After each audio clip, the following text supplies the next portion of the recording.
Selon l'Institut sur l'apatridie et l'inclusion, le nombre de personnes apatrides dans le monde est estimé à 15 millions. Cependant, l'apatridie n'est pas un sujet très connu.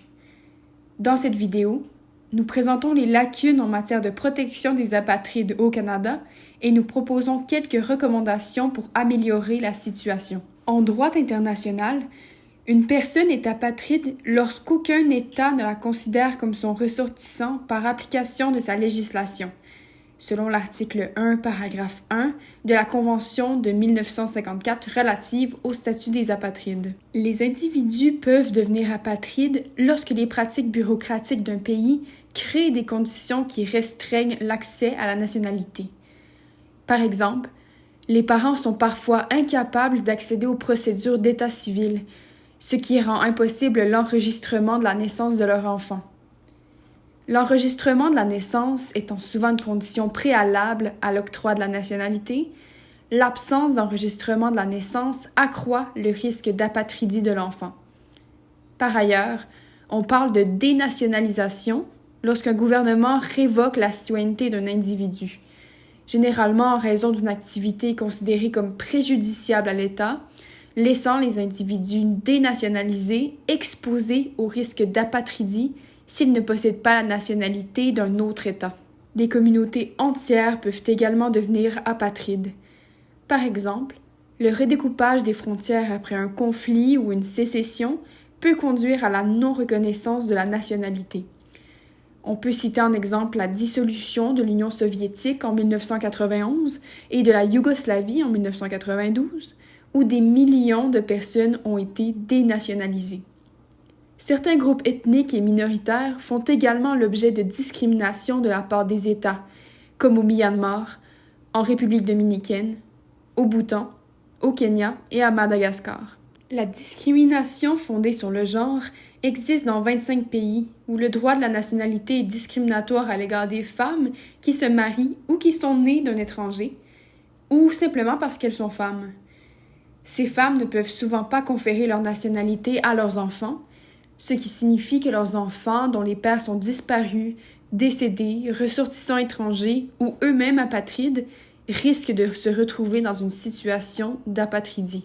Les populations autochtones sont également confrontées à des défis uniques en matière d'accès à la nationalité, ce qui expose plusieurs de leurs membres au risque d'apatridie. L'enregistrement des naissances peut être complexifié par la migration, la discrimination et l'absence de documents officiels sur plusieurs générations. Les nations autochtones vivent souvent de part et d'autre des frontières imposées par la colonisation et, par conséquent, elles sont parfois confrontées à des problèmes bureaucratiques lorsqu'il s'agit d'accéder au registre des naissances dans de multiples juridictions. Le nombre d'apatrides au Canada est inconnu.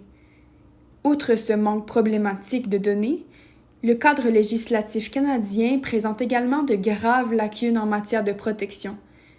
Par exemple, le Canada n'a pas ratifié la Convention de 1954 relative au statut des apatrides, qui stipule les normes de protection que les États sont tenus de mettre en œuvre. Le gouvernement canadien soutient que les lois existantes sur la citoyenneté, l'immigration et les réfugiés offrent des voies suffisantes pour la protection des apatrides. Par exemple, les apatrides peuvent demander un statut juridique au Canada en déposant une demande de résidence permanente pour des raisons humanitaires, ou en déposant une demande de citoyenneté sur décision ministérielle, ou encore en passant par le système de détermination du statut de réfugié pour les personnes craignant d'être persécutées. Toutefois, cette panoplie de lois et de politiques ne protège pas suffisamment les apatrides au Canada. Une lacune particulièrement frappante est l'absence de définition juridique de l'apatridie elle-même. Le Canada inclut les apatrides dans sa définition du ressortissant étranger, une approche contre-intuitive de la condition unique de l'apatridie qui fait que l'on est ressortissant d'aucun pays. Le Canada n'a pas non plus de procédure spécifique pour la détermination de l'apatridie ni de statut d'apatride. Ces contradictions créent des difficultés pour les apatrides en matière d'accès au logement social, à l'éducation publique, aux soins de santé, à l'aide sociale, aux documents d'identité, aux documents de voyage et à la naturalisation. Les apatrides sont également exposés à de longues détentions dans les services d'immigration en attendant leur expulsion, ce qui peut entraîner de graves problèmes de santé mentale, notamment le sentiment de désespoir, la tendance suicidaire et la toxicomanie. La législation canadienne sur la citoyenneté risque également d'imposer l'apatridie à des individus, car elle limite la capacité des parents de la première génération nés à l'étranger à transmettre la citoyenneté canadienne à leurs enfants nés eux aussi à l'étranger. La clause d'exclusion de la deuxième génération prive en permanence les membres de la première génération nés à l'étranger du droit de transmettre automatiquement leur citoyenneté à leurs enfants nés à l'étranger et ne laisse aucun mécanisme juridique pour contester cette restriction, quel que soit leur lien avec le Canada. Pour combler ces lacunes en matière de protection, nous proposons 4 recommandations clés.